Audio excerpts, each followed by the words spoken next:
Welcome to the Free Cities podcast. My name is Timothy Allen, and this is the official podcast of the Free Cities Foundation.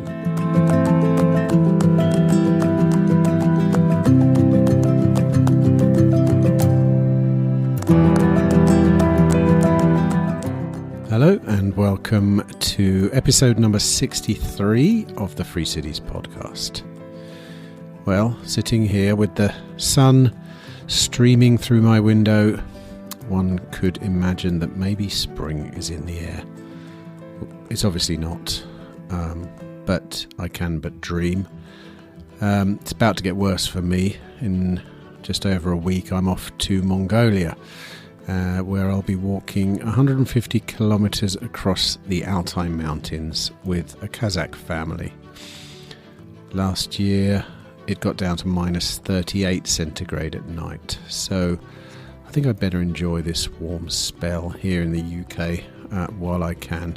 Anyway, back to the important stuff, and today's show is for the Bitcoin curious amongst you. Rémi Forte is a film director who created what I would call, I suppose, one of the most influential Bitcoin films ever created. Certainly it's true if you're using the metric of eyeballs, at least. His film, The Satoshi Mystery, in French, of course, it's Le Mystère Satoshi, has been viewed more than 8 million times, and most likely much more, if truth be told. It's very hard to quantify those kind of things beyond a certain point. It's a 6-part film series which, in my opinion, explains the why of Bitcoin very well, using interviews and documentary footage and a narrative unveiled by an animated Satoshi Nakamoto character, who is, of course, the pseudonymous creator of Bitcoin. Well, I spoke to Remi at the Bitcoin Film Festival in Poland. Links in the show notes for that. And we go into the importance of the cypherpunk origins of Bitcoin and why it's one of the most important tools for freedom in these current times of burgeoning states, oppressive central bank digital currencies, and social credit scores. You can watch the full film for free on YouTube. Just search Le Mystère Satoshi, and there's a 6-part playlist on one of ARTE's channels. That's ARTE. It's a French channel. Thanks for listening, and I would like to ask you a quick favour before I go. If you like the pod, we would very much appreciate a review on your podcasting platform. Just pop over there now if you've got the time and hit the star button or whatever it is.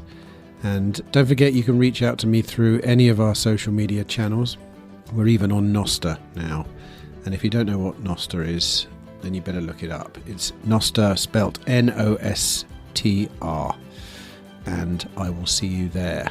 Of course, in the meantime, you don't need to do any of that if you don't want to. You could literally just sit back, relax, and enjoy my conversation with Rémi Forte.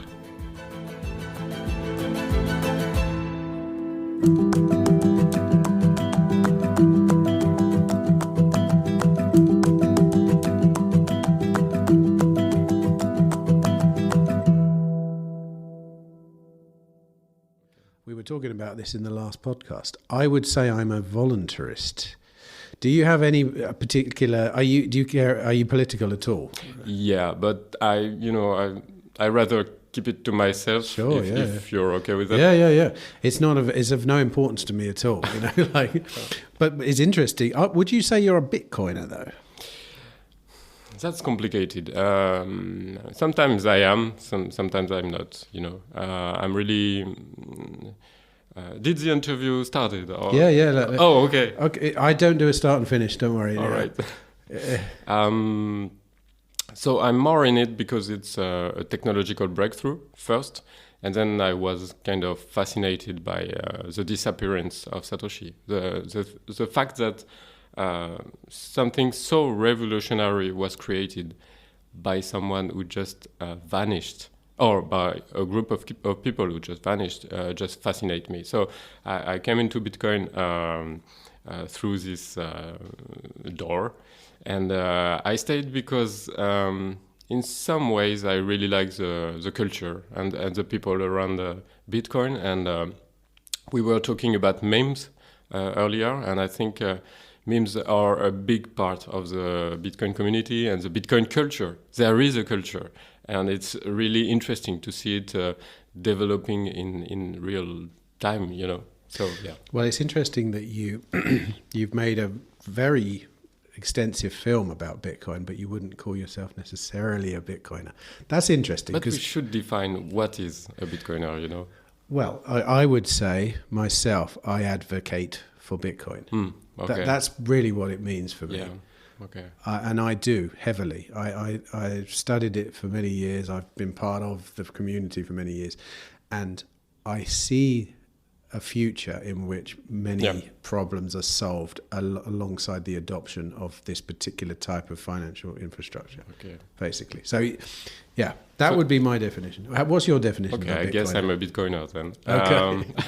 No, but it's just some ideas that are in the Bitcoiner community are not really, I do not relate to some of the ideas, and so I question myself. And I think I'm more of a filmmaker first, who found a really interesting topic and who just stick to it.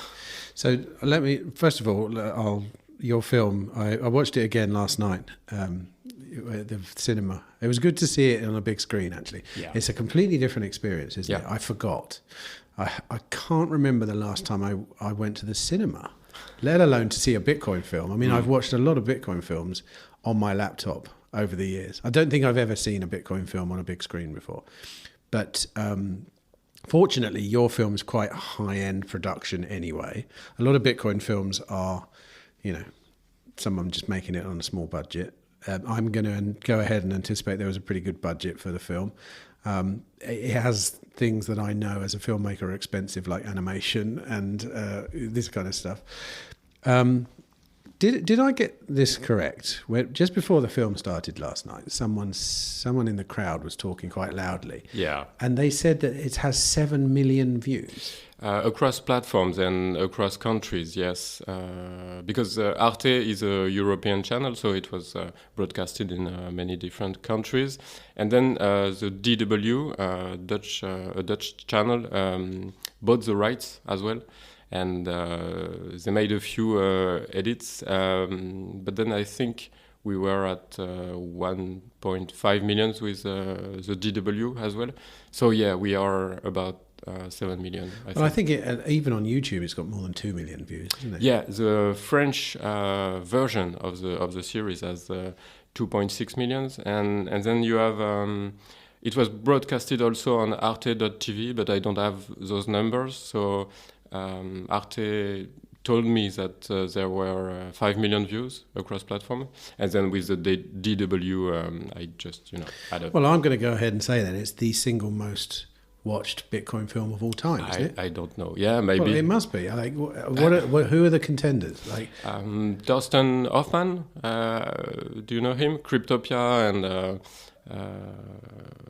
The Rise and Rise of Bitcoin, I think. Right. But that's a very old one, isn't it? That's one from back in the day.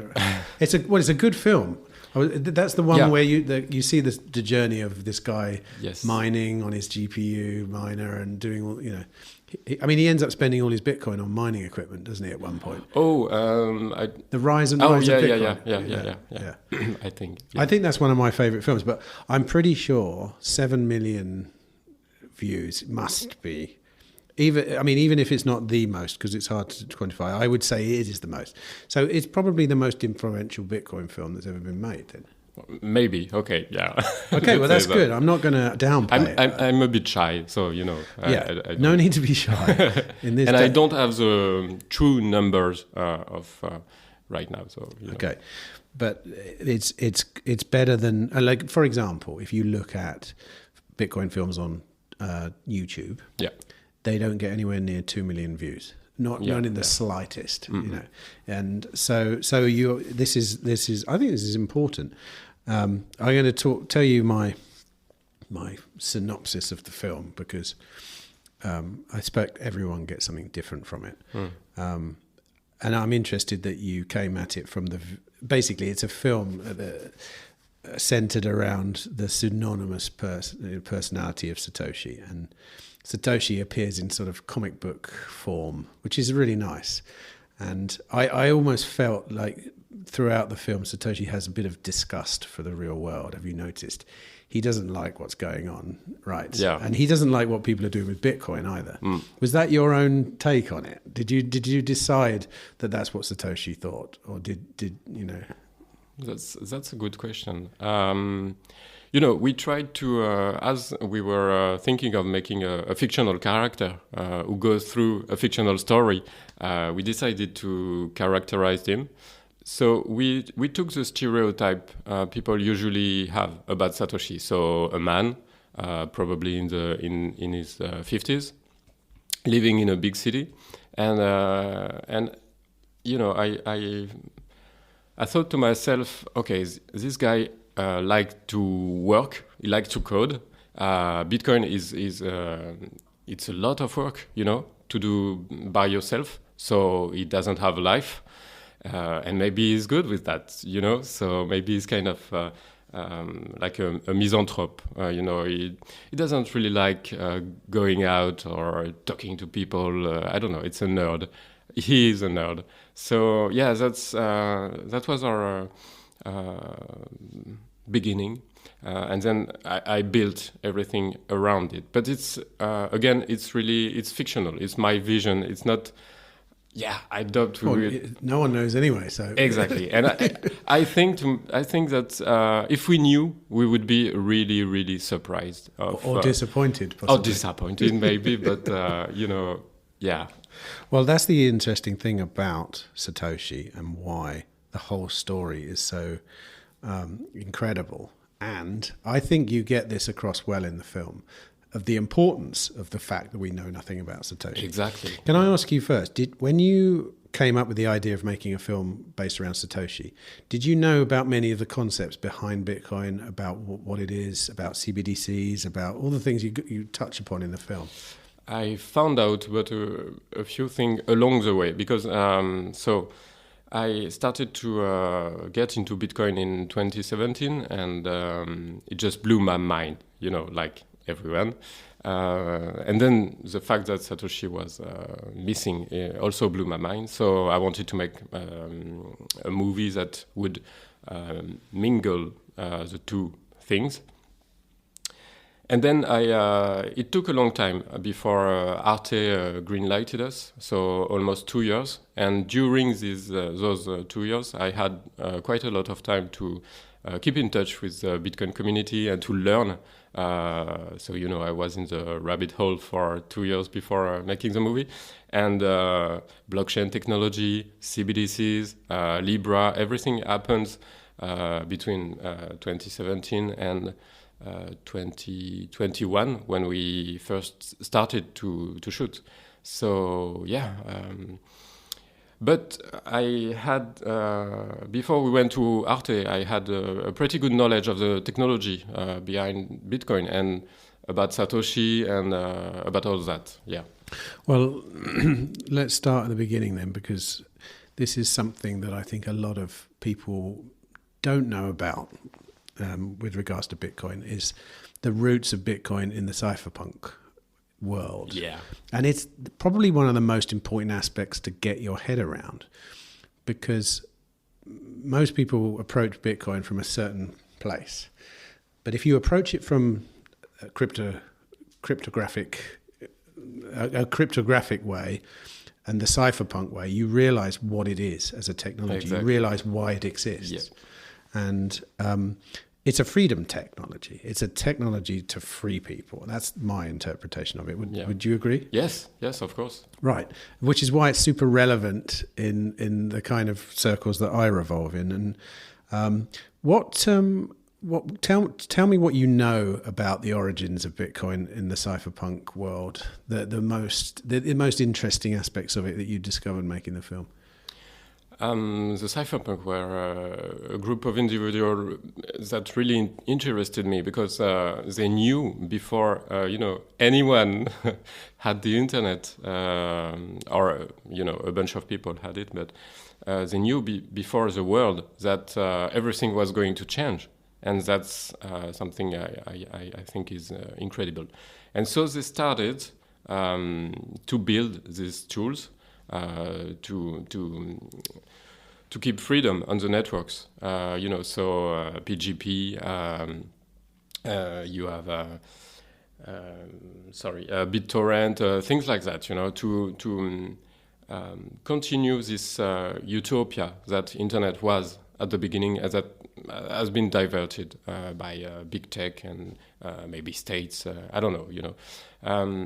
And so money was on their list, It was something they wanted to make for a really, really long time because they understood that if all of our transactions were digitized, it could be a huge problem, You don't know who can find your records and everything. So, and the most interesting thing is that they struggled for like 10 or 15 years because there was this double spending problem, and for a storyteller, it's gold.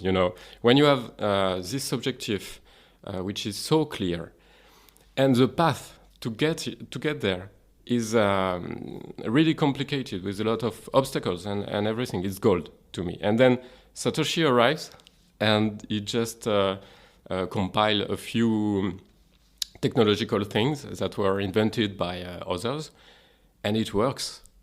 It just works. So, and it's still there, 14, 15 years after, it still works. So yeah, that's it. And as for the cypherpunk, I wanted the viewers to really understand, why is there Bitcoin out there? Why Bitcoin? And so it was really important for me to explain that. That bunch of people were afraid that freedom could be jeopardized, and so they built things. And Bitcoin is a tool to fight for freedom on the electronic age. Interestingly, this is the last quote in the film. Says exactly that. What is it? Freedom can never be taken for granted. We are her champions. Yes. Yeah. But that was a nice way to end. But I probably shouldn't be talking about that. We're at the beginning of the film here. I agree. Understanding the origins of Bitcoin is super important as to the why of it. And I think if you miss that, you're missing a lot of the connections that you can make further on down the line about why are you using Bitcoin? Because I've known about Bitcoin for a long time, and I've known about cypherpunks for a long time. But watching the film again yesterday, it reminded me that it was like a refresher course. Going, yeah, of course. Cool. It really it was. I was reminded why. Even though I know all this stuff, it's important. And it's most of the people who say Bitcoin consumes too much energy, Bitcoin is useless, etc. They don't see the point of it. They don't understand why it is there in the beginning. And it felt really important for me to start with that. Well, exactly, and in fact. Just before the pandemic started, I was in the process of making a film called Proof of Work with Richard James in Australia. Do you know Richard James? Anyway, I had 40 hours of interviews done with Bitcoiners and stuff. But the pandemic put a stop to it, and actually, by the time it could have got going again, I felt like it was almost out of date. You know how quickly the Bitcoin. 1 week in the Bitcoin community is like right. Okay, but. That's exactly the conclusion I came to making the proof of work film. The idea was to convince people why proof of work was necessary, because at the time there was a huge amount of backlash to Bitcoin, saying it's too energy intensive. And I agree. If you value Bitcoin, you don't care. If you don't value Bitcoin, you say it wastes energy, and it's as simple as that. And every, so you have to show people why it's valuable. Yeah, exactly. If you value Bitcoin, it makes sense. If you don't know, okay, it's an ecological nightmare, I guess. Yes, but I mean, and this is a whole other story. But no, correct me if I'm wrong, because I've watched so many Bitcoin films in the last 2 days. Do you go into the energy intensity of it? Or this Machine Greens was on just before yours, wasn't it? I've seen it, which is also a very good film. Yeah, exactly. Okay, so according to you, then the primary why for Bitcoin is freedom, or are there any other aspects that you sort of discovered during the process? Of course, you have the economical reasons. Satoshi wrote a great deal about, not a great deal, but he wrote a few things about banks and everything. So you have that. But I don't think it was their main objective. No, I think it was really freedom, and fix the money, came after. But that's what I think. What do you think about that? Well, yeah, but one of the other things you mentioned quite heavily at the start is privacy, which goes hand in hand with, obviously... Sure. Sorry, but for me, privacy is freedom. So, yeah, I didn't... A lot of people wouldn't make the connection between privacy and freedom. Arguably, some people would say, well, if you've got nothing to hide, why do you need privacy? Yes. You're free. You can do whatever you want. Go on, talk about the connection between privacy and freedom. It's really interesting, because I before starting to work on that project, I wasn't seeing privacy like that, And the writings by Eric Hughes, or the crypto anarchist manifesto, really opened my mind about it, So yeah, I think that everyone should have the right to disclose what they want, and to keep for themselves what they don't want. It's as simple as that, And that's what is said at the beginning of the Satoshi Mystery by Satoshi, and it's actually a quote from one of the manifesto. It's a quote from Philip Zimmermann. A secret is what you don't want. Sorry, I don't remember the quote exactly, but a secret is what you don't want the world to know, or something. Is it something like that? Yes, exactly. Yeah. So it comes from something Philip Zimmermann, who created PGP, wrote. And I think it summarizes really perfectly what privacy and freedom have in common. Interestingly, for me, I just noticed that the word secret even has a negative connotation. Is that right? Does it in French as well? And secret.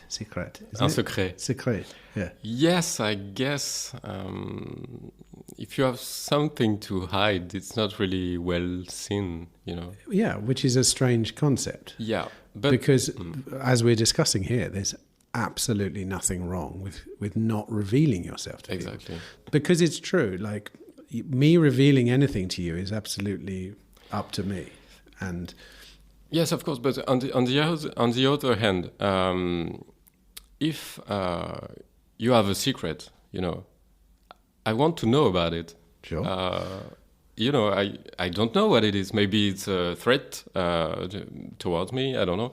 So I think it's in this curiosity is in human nature, So yeah, maybe we just don't publicize that we have secrets.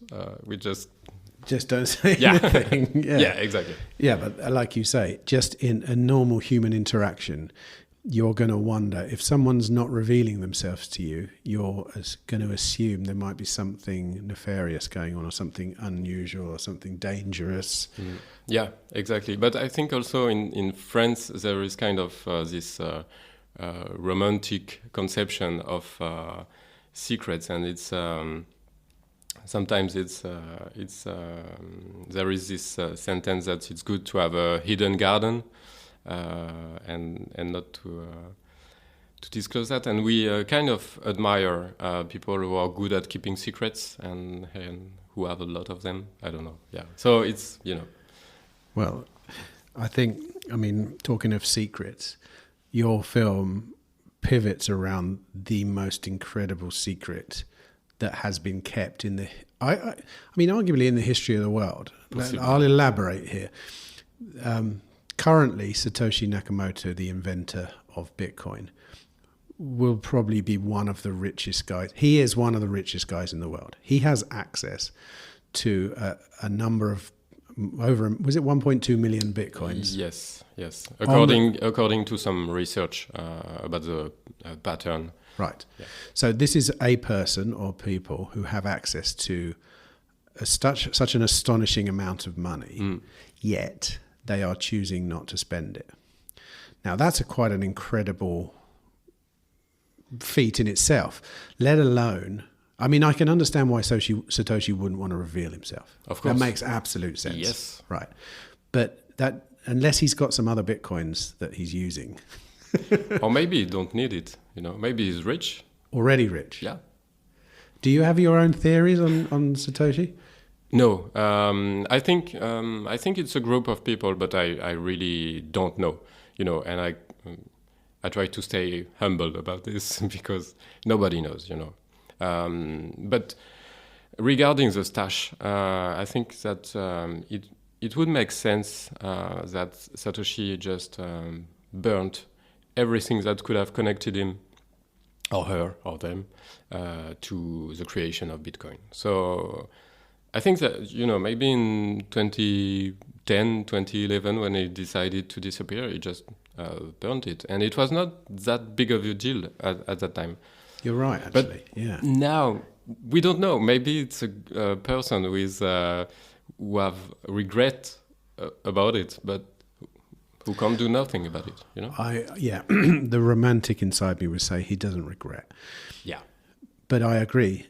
As a cryptographer, he knows, or she, or who they know, unequivocally that if they just burn the private keys, there's absolutely nothing they can do. So you wouldn't even think about it. Exactly. You wouldn't be able to regret it, even. Yeah. Well, you wouldn't, because there's absolutely nothing you can do. A part of regret for me is thinking you could change the outcome. Right? Yes, but people change, Maybe now they want to be famous, they want to be rich. We don't know. It's been 15 years, so... I don't know. It's my storytelling perspective. I don't know. Maybe. I want to have drama. Yeah. Well, I think the whole of the Satoshi story has got plenty of drama in it. And actually, it's only just getting going when you think about it. And you touch upon this in the film. In the part about CBDCs, central bank digital currencies, which... there's a whole section of the film about blockchain technology. Yes. Right. And I like the way you spoke about it, actually. It could have gone one of a number of ways, but yes. Tell me about blockchain technology then. That's a really interesting question, because I was when I was making the film, I was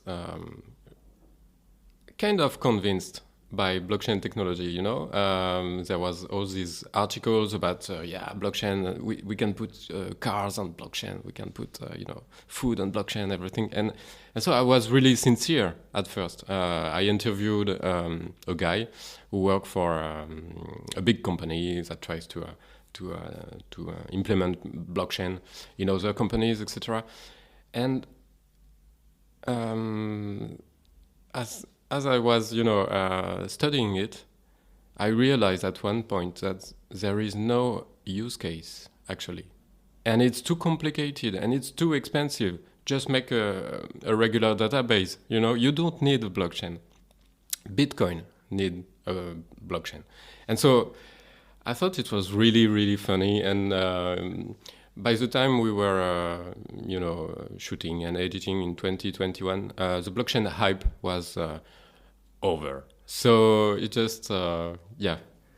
Well, I mean, it's still the hype about blockchains in general is over, but alternatives to Bitcoin, which claim to do something different using blockchain technology, is very much still alive. And I know, I think, like I say, I think you tackled it very well, and in a true journalistic sense, you went in with one idea and actually decided to change on account of some new information. So according to you then, if Bitcoin is the only real use of blockchain, what is Bitcoin? Why can't a supply chain company use blockchain, for example, so that to track their goods? What is it about? What does Bitcoin need to be using blockchain in a very good way? Bitcoin needs to be to everyone. It's a common good, It's and you don't have to question it. It's there, It's like the air you breathe or something. And the difference with a company that would use blockchain for a supply chain is that there is a centralized, point. So you don't need a blockchain. Blockchain, I mean, is for decentralized use only. And I really think that, I'm kind of a maximalist because of Satoshi's disappearance. And I don't think that you can recreate the genesis of something like Bitcoin. It's over. It has been done. So you don't need to recreate it over and over again. You created. It's Dan Held who said that. You don't need to recreate digital scarcity once you've created it. So I don't know if I answered your question. No, I mean, you could ask 1,000 people what is Bitcoin, and you'd get 1,000 answers. I think from my perspective, digital scarcity was an innovation and I agree. You can't recreate it because people know what the creation process is now of digital scarcity, and people would act differently. Exactly. Because back then you didn't know if it was going to take off. Yeah. So.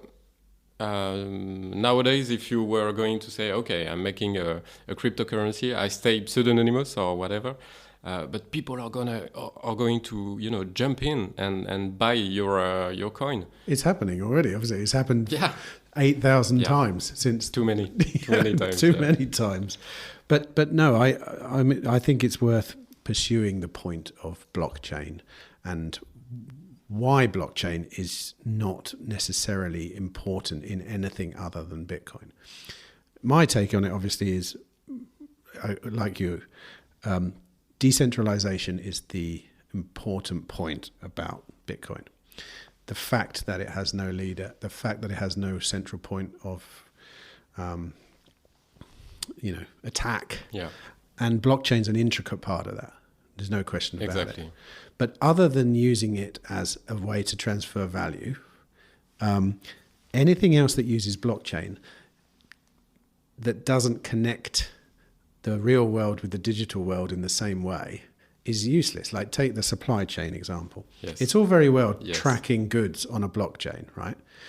But how do I know that the goods and the data on the blockchain are connected? Yes, of course. And I was really, baffled by this because when I was interviewing that blockchain guy, I asked the question of oracles and all that. So you need to trust the people that put the data into your blockchain. So that's something which is really problematic. Right, so you just said it there, trustless. You have to trust someone. So we could probably posit then that trustlessness is a core principle of Bitcoin. And anything that doesn't have trustlessness is not important in the sense of Bitcoin, which, in my opinion, is designed to separate money from state. It's as simple as that. Otherwise, and which is the same thing as decentralization. Yeah. The state being central and Bitcoin being decentralized, which is why your part on CBDCs is very important. Maybe you can talk a little bit about CBDCs, which are central bank digital currencies. Yes, so the interesting thing that we wanted to tackle in the Satoshi Mystery is that everyone seeing the success of Bitcoin over the years try to kind of take it. So you have first people creating altcoins, then you have big companies trying to create digital currencies. And then you have states. States are like, oh yeah, blockchain technology, it's really good, and we should make something. We should put our currency on a blockchain, and it's actually, and it was really interesting in a storytelling point of view perspective, that the things the cypherpunk were the most afraid of was going to happen. And it was a bit because of Satoshi, because he got blockchain out there. So he kind of gave ammunitions to Eric Hughes would say faceless and giant corporations and states and so yeah, that it was really interesting, and it was kind of the reason that we wanted to make the film, actually, because everything is going to be digitized. We are in a already virtual world, and money is next. It's coming, and people are not yet seeing the importance of privacy, of data, of that kind of thing. And it was really one of my goals to give the tools to understand what is at stake. I didn't want to orange pill anyone. It was just, okay, here is what's happening. We are living in a more and more digitized world. And here is Bitcoin, and it has been created because of this. So I'm wondering whether during the process of making this film, you started trying to warn people about the future as Satoshi was himself or herself, hisself, themself. At the beginning of the film, you kind of make that point quite strongly, that he knows what's coming, as did any cypherpunk, who were very technologically savvy people, way ahead of their time, knowing what we know now. I mean, I'm an average person, and I can understand what's going on but they understood it as they were creating the tools to way before everyone. And correct me if I'm wrong, but everything they said is actually coming true. Is that right? Yes, everything. I think so. Yeah. So warn me then, or warn me about the future. That's kind of an interesting question, because sometimes I'm optimistic and some days I'm really not. But well, presumably there are two sides to this coin now. Yes. One is optimistic and one is pessimistic. Bitcoin is, in my view, Bitcoin is optimistic. Central bank digital currencies is pessimistic. Yes. Depending on who you are. Yes, sure. If you're a central bank, you'd see the other way around. But what I really like about Bitcoin, it's like it's a bulldozer. It's a machine that won't stop, that you can't stop, and that it's going to outlive us. I think that's my opinion, and so that it gives me hope. Yeah. Talk about. I'm going to ask you about the ins and outs of a central bank digital currency. What makes it different from Bitcoin? What makes it similar to Bitcoin? Why is one or other? Why are you optimistic about one and pessimistic about another? or even just tell me what you're optimistic about and tell me what you're pessimistic about. About CBDCs? About anything. I mean, to do with in general. Well, to do with the. I mean, I think they're all connected. You see, I don't think you can think about the future without thinking about money. Yeah, and of course not. That sounds shallow. I don't mean like how much money you've got. I mean, what is money? Yeah. I think it's the most fundamental question you need to ask yourself about society to understand where it's going in this age, at least, and probably forever. It's just that right now, it's scaling on a dramatic scale. Really, the technology is scaling so fast. It's very easy to predict a change because it's all happening so quickly. Yes, you know what I mean. I see what you mean. Yeah. About CBDCs, I don't know all of the projects precisely. So I don't even know if they use blockchain. I guess some of them are. I'm going to go ahead and say yes. I don't 100% know, but I'm pretty sure that's the point. That's the difference between, because let's face it, currency is digital now already. So what's different about a CBDC? Yeah, it's issued from a central bank rather than whatever. But I think blockchain is the thing that makes it slightly different. But I better check that. I'll put it in the show notes.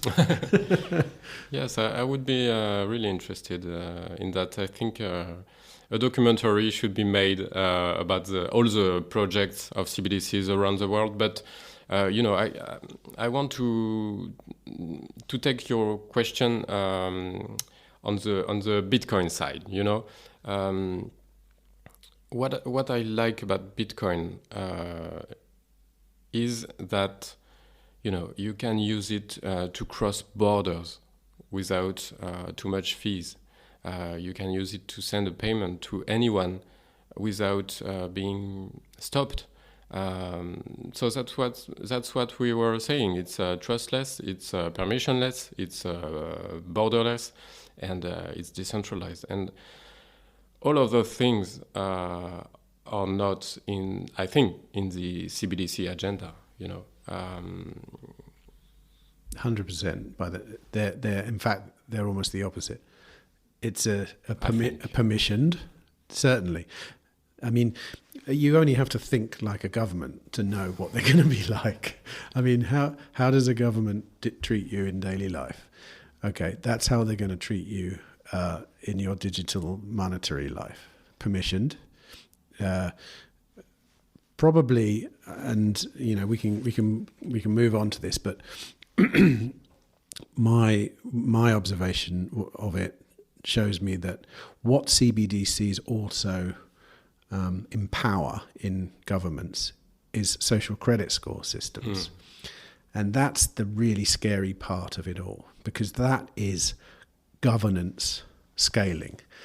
Currently, if you're an authoritarian government, for example, you need people to enforce your governance. So you need a lot of people on your side. And arguably, this is why a lot of authoritarian governments fail, because they can't get enough people to enforce their rules. What's interesting about central bank digital currencies and technology as it stands, you can create a governance model which is an algorithm. Yes. That regulates people. So on your phone, you have a score, your residence score out of 10. The higher your number, the more access to things you get. Yes. The more access to society they get. The lower it is, the less you do. And the algorithm decides what makes it go up and what makes it go down. And that's a governance model that can scale, as far as I can tell, indefinitely. Because you could be one person running the network. Yes. And as long as the network stayed intact, everyone is regulating their behavior inside this network. And I think, correct me if I'm wrong, but that's possibly the end game of this kind of centralized version of Bitcoin technology. Yes. I think that this kind of Black Mirror episode is not so good for people. It's not so. Well, you do touch on what's happening in China. Yeah. So what did you discover about the way that the Chinese social credit system works? And when we made the movie, it was only on an experiment in a few areas, and I think it's developing way more by now. And but what I'm interested in as well. So you have the privacy and freedom aspect of things, but I'm also interested in the currency kind of battle. We live in a world where the dollar is really powerful. And now, if you are the first to make a CBDC that can compete with it, and that is, how can I say it, but really advanced, it's like, I don't know, some kind of war of currencies. But yeah, sorry, I'm just Oh, I agree. lost here. It's not easy to comprehend, possibly. I think I know what you mean. The race to create CBDCs is currently a race for the reserve currency of the world. Yeah. And as the issuer of the reserve currency of the world, you basically rule the world. It's as simple as that. America currently holding that, or the Federal Reserve holds that title at the moment. And as a result, America can invade Iraq with no problem because they have the reserve currency at their disposal. They can just decide, right, we need $1 trillion to invade Iraq. Someone at the Federal Reserve kind of, and I'm simplifying things here, but obviously, but presses a button and suddenly $1 trillion appears. And the reason that doesn't cause a hyperinflation event is that because the dollar's the reserve currency, all that liquidity gets soaked up by the rest of the world. I mean, in the end, you would assume, it might hyperinflate like all fiat currencies, but currently it has the largest market for users of any currency, and in many places it's mandated, and I think in many industries it's mandated to use the currency. Yes.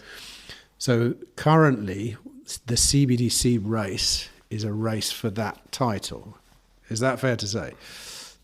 I think, yeah, among other things. But I'm quite optimistic. That's strange, but wow, I don't think I don't You're think optimistic. Yeah, because I don't think it will work. Okay, actually. Good. So tell me why. You mean the CBDC idea won't work? Yeah. But that's just what I think today. So, I think like in Europe or in France, for instance, when I see the strikes and when I see the protests about recent reforms, I think that people will always fight for their freedom and their, maybe not their privacy right away, but for their freedom. So, yeah, I'm kind of optimistic about things, and I think that Bitcoin is going to grow as well and offer an alternative to people. So once it is used by enough people, it's okay. It's Here's something we were talking about the other day. How do we mitigate the chances of Bitcoin going the same direction? If Bitcoin does go in this direction that you're just alluding to, how do we stop it going the same way that gold went?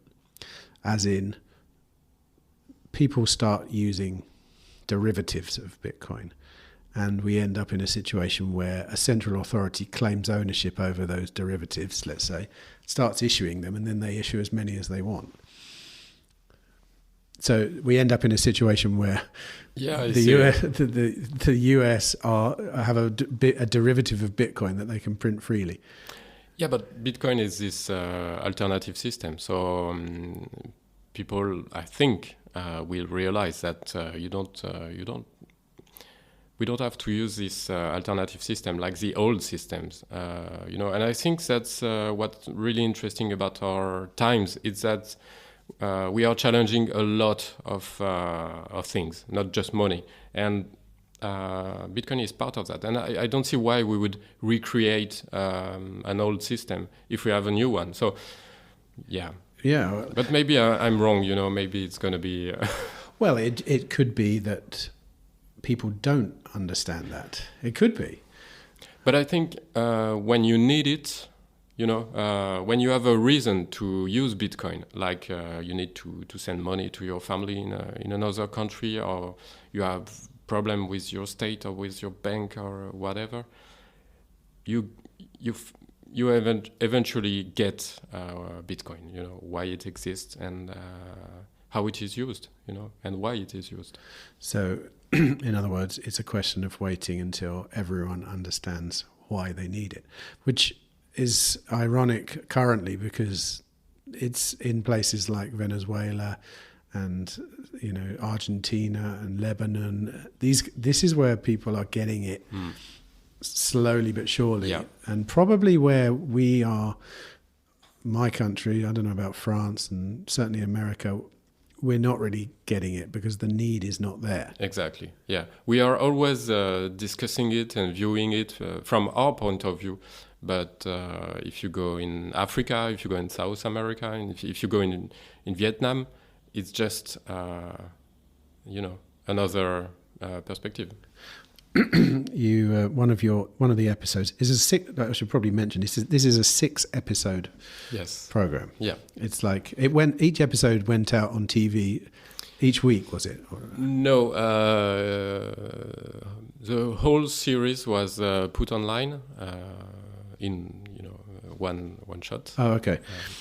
One of your episodes, number 4, is called Money, Money, Money. Yeah, right.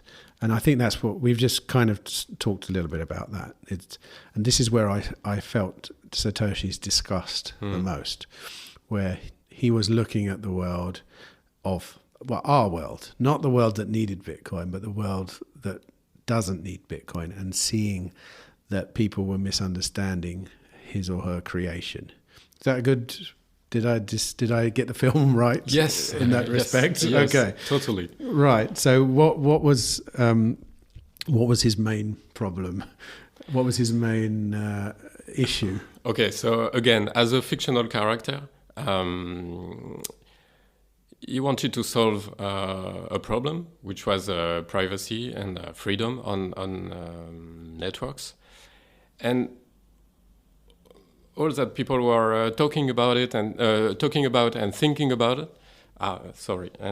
about was getting richer or and so I was wondering, what would Satoshi think about it?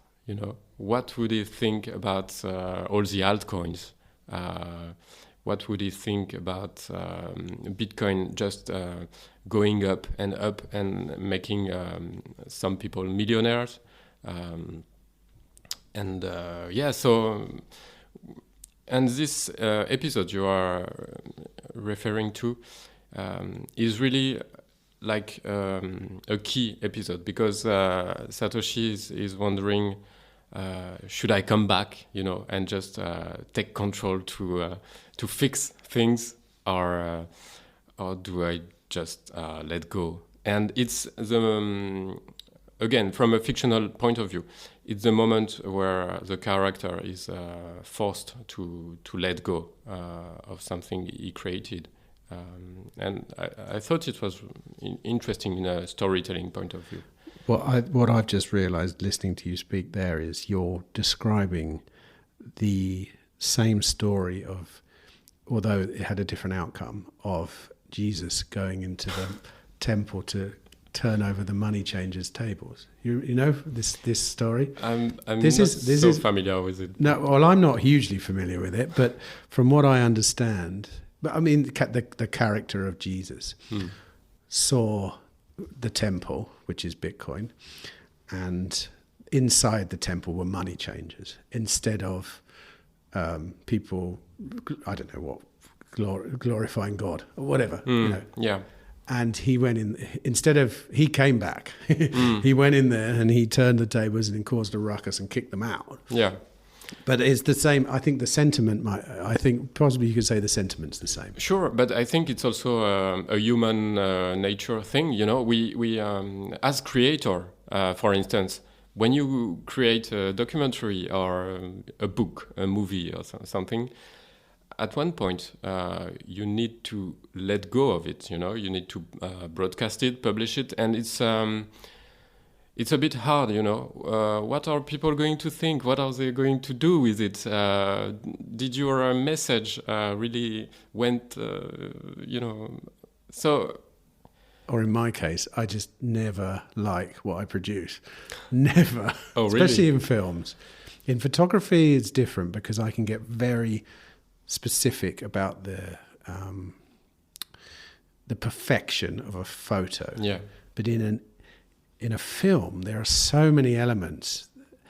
It does drive me insane many times, and to the point where I don't even like making films anymore. Oh, I don't really? like. I don't like it. I like this. Right. This is great. This is talking with you on a microphone. It's so simple. It's so zen.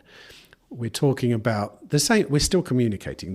Your film is designed to communicate. This is a communication. We're talking about the same thing. But here we actually get to be imperfect. I'm trying to learn. I'm trying to listen to what you're saying and trying to move on. And yes. And it's almost like when you've been involved in the spoken word long enough, the film world becomes just too intense. I've got to get the storyline right. Yeah. I've got to get even when you're making a documentary, I've got to tell it the right way. I've got to get the visuals have got to be good. And there is no end to how much you can perfect a film, Yes. I don't think. No. Just at one point you just have to let it go, broadcast it because it's in a contract or something. And you just need to say, okay, it's not perfect. But at one point I need to stop, But in Satoshi's case, you could argue it was important to let go because of the idea of decentralization as well. Yes, and I think we underestimate how hard it must have been. You see what I mean? Yeah, I do. I mean, I think about the whole Craig Wright incident, and I think imagine being Satoshi and knowing that if you just sign a transaction, he could have signed the Genesis block and he could have put a stop to that instantly. Yeah. Which is for anyone that doesn't understand what I'm talking about. A lot of people won't. Somebody a while ago came out. A guy called Craig Wright came out and said he was Satoshi Nakamoto, and anyone that thinks they know anything about Bitcoin would assume he's not. Just on his just general persona. And what he says as well, which is often very un-Satoshi-like, let's say. But one of the things he always said he would do to prove he's Satoshi is sign the Genesis block or one of the early blocks, yes. Which means he can prove that early on the Bitcoin network there was only one person who was part of the network. It was mining Bitcoin, and that was Satoshi.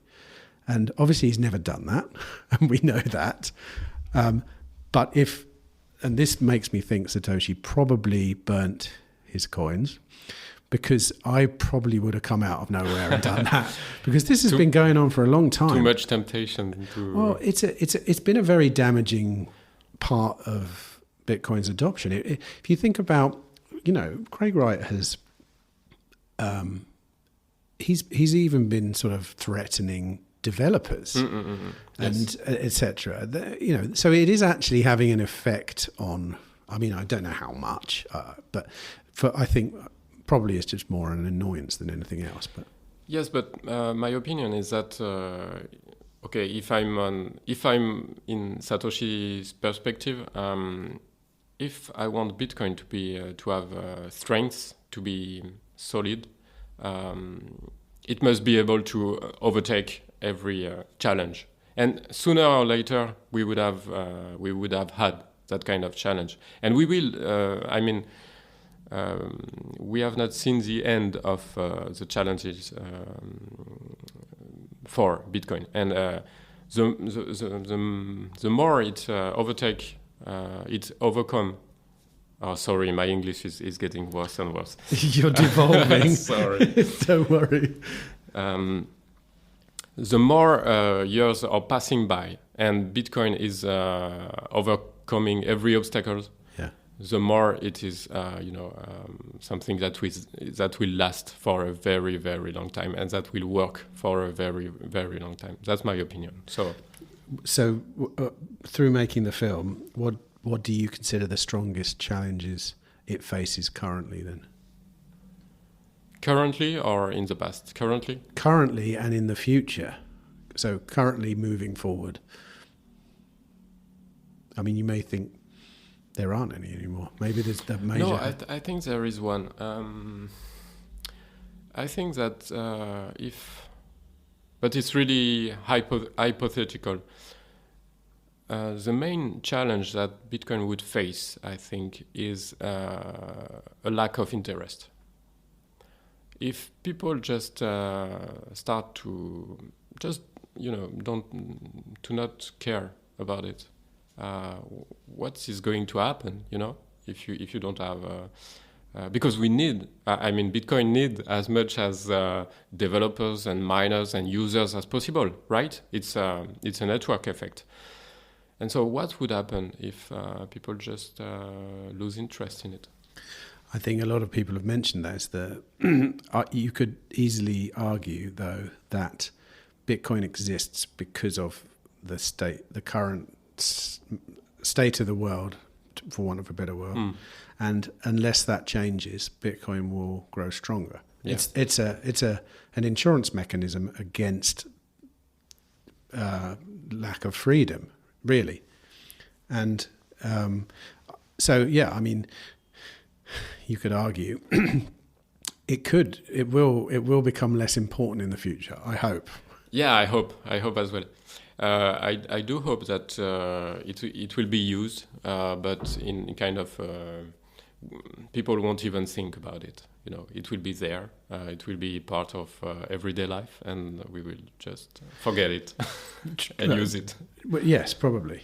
But what that alludes to, and I'm always reminding myself of this, is that the Bitcoin movement is actually a freedom movement. And when Bitcoin is less important, the freedom movement will carry on.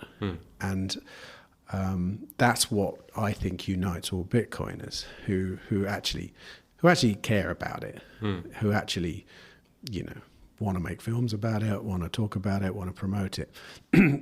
What they're actually promoting is freedom. And Bitcoin is the current tool of it. Probably one of the most profound ones, because it's money, and money is just there's another give it another couple of hours for that one, but that's it's a very long conversation. And in fact, we didn't talk about that. No. God, I'm getting my films muddled up again. That was This Machine Greens was talking about money. And you didn't actually mention. Did you mention the concepts behind money and stuff in the film? A little bit, but not that much. No. Yeah, that would have been another tangent that you would have never recovered from. Probably. It's complicated because if you want to make a film about Bitcoin for no coiner or regular person, you have to explain computer science and money. Yes. And no, it's a bit too much. So, have you got any plans to do any more films about Bitcoin? Yes, I'm trying to make a film about the mining industry. I think that it's really important for people to understand what it is, why it is there, and I think a lot of people have a preconception about it. You see these big farms of miners, and it's really not really clear for people what it is. So I would like to. Will that be in the same format as the Satoshi film? As in, will it have like comic book cartoon type things in it? It will probably have kind of a fictional part, but it's really early. Who would be the protagonist in a film about mining? Then? I want to keep it a secret. Okay. Who could it be? Let me guess. It could be an oil man. It could be a Texan oil man. I won't say a thing. Okay, right. You don't want to give it away. Fair enough. Well, listen, Remi, I've really enjoyed this conversation. It's nice speaking to filmmakers because, I've made films and I'm glad you still think that making films is fun. I'm less so. Before we go, though, I've got one last question for you. If you had a 1-year sabbatical from your life, which was paid for, so you have a benefactor or you have a patron who's, what would you do in your 1 year? Obviously, you can make films. You can go on holiday. You can do absolutely anything. That's a tough question, but I think that one of the things I love the most about being alive on Earth is to travel and to discover places and everything. So I think I would take my camera and go on a trip. With the idea, come back with a film or not? I hope, but if not, just with memories. Do you know what? It's interesting because the last I've made lots of little films recently. Like I made a film for Free Cities, but there's like 5-minute films. The actual last long film I made was exactly that, and it's not nowhere near a great film. But what it was, like I went to Mongolia with a friend of mine and we climbed Mongolia's tallest mountain. Okay, right? Cool. It was about almost like a 6-week trip in the end. And we took some crappy cameras, some iPhones, a little DJI drone, and made the most honest film I've ever made in my life. And it's not going to win, won't win any awards or everything, but that was that film. And when I look at it, I didn't have a storyboard. I didn't have anything. It just said, when you see it, you shoot it. And we cut it together into an okay film at the end. But when I watch it, I remember that year, and it's great. And it was the antidote to the way you have to make films. You have to shoot another angle, reshoot that, do this, do that. There was no reshooting. If we missed it, we missed it. If my camera wasn't there, I'd pull a phone out and we'd cut it with footage of from Canon 5D Mark IV and an iPhone and a Ricoh and a whatever. And I did it, and it was very useful. But funnily enough, since then, I don't want to make any more films. Oh. You made the ultimate film. So. No, I find the process very difficult. And I find it, and what I also feel I find hard is the delay. Yeah. It's very hard. Not only the delay in making the film and then putting it out, but the delay in, if you've got to find, 150 grand to make a film, it can take a year just to find the money. Yes. And in the meantime, you don't really, and then when you get to make the film, you're wondering, who's paying for this? Are they happy with the film? And that particular film in Mongolia, it cost me $10,000, the whole thing, including the edit, because the guy that I came with edited it. And I paid, I had paid for it myself, including all the travel, all everything, You can't make it was an hour and 10 minutes long and it cost $10,000. So, but so you'd just travel. Anywhere in particular you'd travel in your sabbatical? Places I've never been, so I think I would go to Asia, Japan, and maybe go back to the Vancouver area and the west coast of the US as well. I think that I will start with with these places. But do you have a family? Yeah. So and you obviously take them with you?